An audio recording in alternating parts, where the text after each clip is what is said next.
Méditons avec les pasteurs Ertis. Méditons avec le pasteur Ertis. Nous sommes samedi, le 10 août 2019. Le lecteur de la Bible nous propose de terminer le texte de 1 Samuel que nous avions commencé il y a de cela quelques temps. Nous sommes dans 1 Samuel 17, 41 à 58. Nous avons deux questions. Est-ce que ce passage m'apprend quelque chose sur Dieu le Père, Dieu le Fils, Dieu le Saint-Esprit? Quelle vérité Dieu me révèle-t-il? Et la seconde question. Dans cette dernière partie, nous verrons comment David s'était armé. Ensuite, comment le Seigneur va frapper Goliath. Et le massacre de Goliath. Et enfin,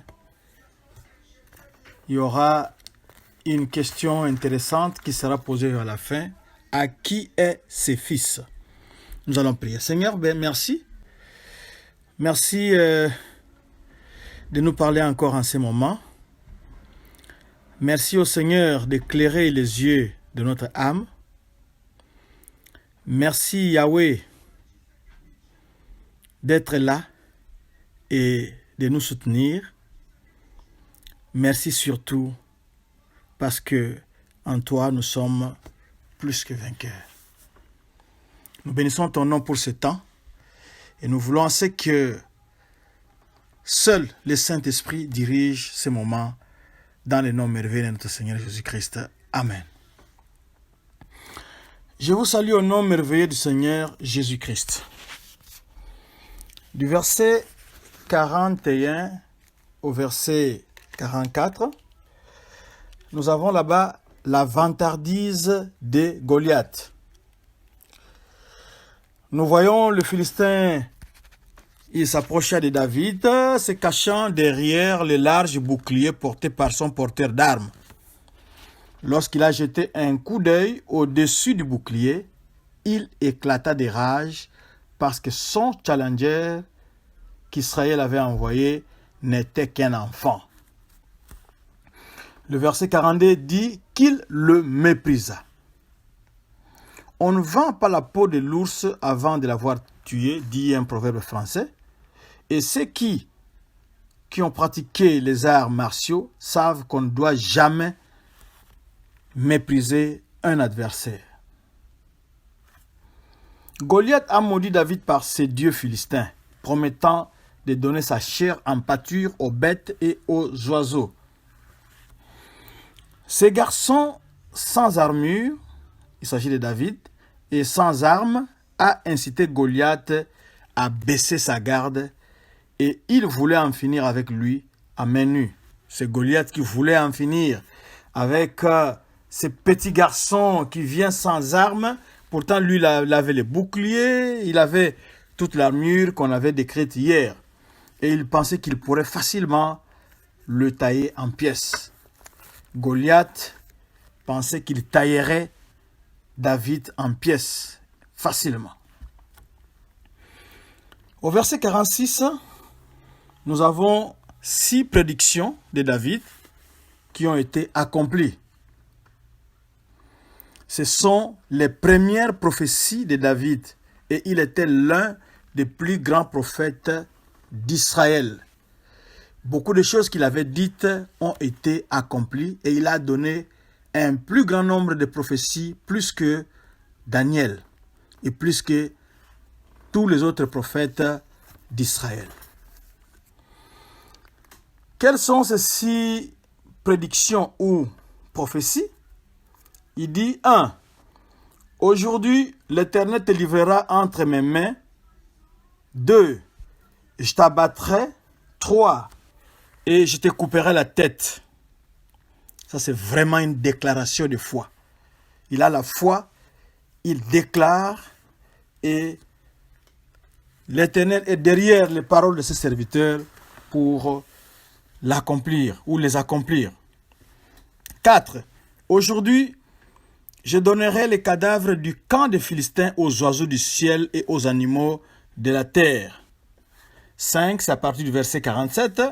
Et toute cette multitude saura que ce n'est ni par l'épée, ni par la lance que l'Éternel sauve. Et enfin 6, sixième prophétie ou prédiction. Il vous livre entre mes mains. Soulignons 2 actes de foi dans la déclaration de foi de David. Et toute la terre saura qu'Israël a un Dieu.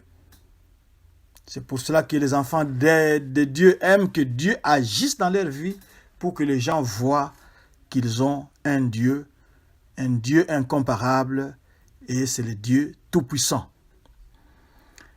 Deuxième acte de foi, c'est « Et toute cette assemblée saura ». Donc l'assemblée qui était réunie là-bas pour voir la bataille entre Israël et les Philistins. Nous pouvons en dégager ici 2 grandes vérités. La première, c'est « Il n'y a pas de Dieu dans toute la terre comme le Dieu d'Israël ». Alléluia. La deuxième, c'est « Les hommes doivent savoir que Dieu ne sauve pas avec des armes charnelles ». C'est au verset 47. Il n'utilise pas les armes charnelles pour sauver. Nous avons vu comment Saül avait des armes charnelles qu'il avait proposées à David pour combattre le Philistin. Mais David, qui connaissait cette vérité, n'avait pas accepté cet armement. Du verset 48 au verset 50, nous voyons qu'après ces préliminaires, le vrai combat singulier va commencer. C'est-à-dire, c'est le combat, quand on dit combat singulier, c'est le combat d'une personne contre une autre personne. Ça n'inclut pas toute l'armée. Et c'était très courant dans le passé. Au Moyen-Âge, dans des sociétés orientales, nous l'avions déjà dit l'autre jour, qu'au lieu d'engager toute l'armée, on pouvait simplement prendre un champion d'un côté et l'autre armée donnait aussi un champion. Et pour le cas ici, nous avons 2 champions. Le champion des Philistins, c'est Goliath. Et le champion qu'Israël a trouvé finalement, c'était David, un petit enfant qui n'était même pas un soldat. Hier, nous avions comparé les 3 armures et les équipements de Goliath, Saül et David.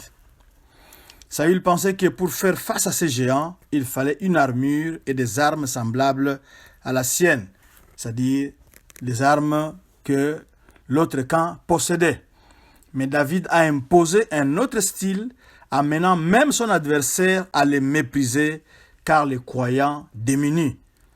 C'était l'erreur fatale de Goliath, c'est-à-dire c'est l'erreur qui va causer sa mort. David était prêt. Oui, un combattant doit toujours être prêt. Il n'avait qu'à plonger la main dans sa gibecière. La gibecière, nous avions dit que c'était le sac qu'il avait au dos là-bas. Un petit sac où il mettait des petites choses quand il gardait les troupeaux de son père dans la brousse. Et il était prêt, il n'avait qu'à plonger sa main pour prendre sa première balle, c'est-à-dire une pierre. David avait l'avantage d'être léger et il a vite lancé son attaque au moment où Goliath ne s'y attendait point. Avec beaucoup de pratique, il a su viser le front, là où le casque censé protéger la tête avait un espace vide. Et la pierre frappa le Philistin et s'enfonça dans son front et il tomba le visage contre terre. Dans d'autres Bibles, par exemple la Septante, on dit que la pierre avait frappé le casque et il l'avait pénétré.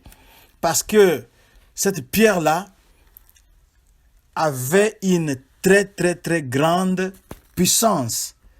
Lancée telle qu'elle était lancée là, elle devait nécessairement faire des dégâts. Alors, comme nous le voyons ici avec David, pour être vainqueur dans les combats spirituels, il ne faut pas s'alourdir avec des péchés, mais être sanctifié et léger pour mener un combat efficace et sortir victorieux. S'il s'était encombré avec l'armure plus vaste, plus grand, plus lourd de Saül, il n'allait certainement pas être souple, léger, avoir la possibilité de placer une attaque foudroyante d'entrée de jeu. Mais il a su être léger. Si vous voulez être efficace dans les combats spirituels, évitez la vie des péchés. Comme ça, vous allez remporter, vous allez confirmer des victoires parce que Jésus-Christ avait déjà gagné pour nous. Au verset 51, il courut. Ici, on parle de David. C'est la deuxième fois qu'il est dit que David courut. Au verset 48 aussi, on en avait parlé. Ne sachant pas si Goliath était mort ou sous le choc de la pierre, qu'est-ce que j'ai dit? De la balle reçue en plein front. Le front est un point vital qui peut mettre quelqu'un KO en cas de choc. Il court se saisir de l'épée du géant pour lui couper la tête. David ne fait pas les choses à moitié. Il s'assure que le travail est fait et il est bien fait et même très bien fait. Où est passé l'homme qui précédait Goliath avec le bouclier? Peut-être qu'il était derrière Goliath, comme celui-ci avait pensé que le combat était facile et gagné d'avance. Du verset 52 au verset 54, là on nous raconte la victoire d'Israël sur les Philistins et le pillage du camp des Philistins. Au verset 55, de qui ce jeune homme est-il fils? Cette question indique peut-être que la maladie de Saül, nous savons qu'il avait les esprits mauvais qui les tourmentaient, d'après 1 Samuel 16, 14 à 15, que cette maladie-là avait affecté ses capacités mentales, ou bien il voulait tout simplement connaître sa lignée. Comme nous venons de le voir, dans tout ce chapitre 17, il s'agit de la guerre des représentants. Le verset 9 nous dit, « S'il peut me battre et qu'il me tue, nous serons assujettis. Mais si je l'emporte sur lui et que je le tue, vous nous serez assujettis et vous nous servirez. » Maintenant, vous avez certainement compris pourquoi nous sommes plus que vainqueurs d'après Romains 8, 37. Jésus-Christ nous a valablement représentés sur la croix à Golgotha. Et le troisième jour, il est sorti vainqueur du tombeau. Il a vaincu la mort et il est assis à la droite du Père. Tous ceux qui se réclament de lui ont cette victoire-là. Tous ceux qui appartiennent à Jésus-Christ doivent connaître cette victoire, doivent utiliser les implications de cette victoire. Oui, si je puis m'enorgueillir maintenant, c'est à cause de la victoire acquise par Jésus-Christ. Lui, notre représentant, avait vaincu le royaume des ténèbres, le royaume de Satan. Satan a été vaincu, c'est un ennemi vaincu. Maintenant, vous pouvez réclamer cette victoire maintenant, car cette victoire est la vôtre. Telle que vous l'avez visionnée tout à l'heure avec les combats de David et Goliath, où Goliath a été tué par David, c'est un échantillon de ce qui s'était passé à Golgotha. Notre représentant a bel et bien vaincu la mort qui était la clé de finition de Satan. Notre représentant Jésus-Christ nous a acquis la victoire, elle est nôtre. Et pour que cette victoire-là soit aussi la vôtre, vous n'avez qu'à recevoir Jésus-Christ comme votre Seigneur et votre Sauveur. Et cette victoire sera la vôtre. Vous allez l'utiliser dans les combats spirituels.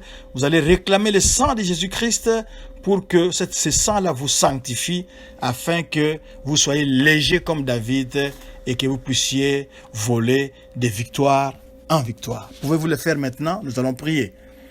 Seigneur Jésus, j'ai besoin de toi. Entre dans ma vie maintenant Fais de moi la personne que tu désires que je sois. Merci. Nous bénissons le Seigneur parce que vous avez accepté Jésus-Christ comme votre Seigneur et votre Sauveur. Maintenant, vous pouvez réclamer sa victoire.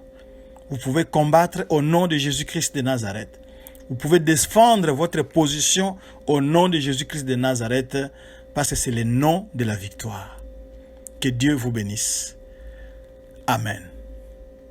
Bon week-end. Si vous voulez retrouver cette méditation, allez dans www.églisedoxadeo.com/sermon/blog.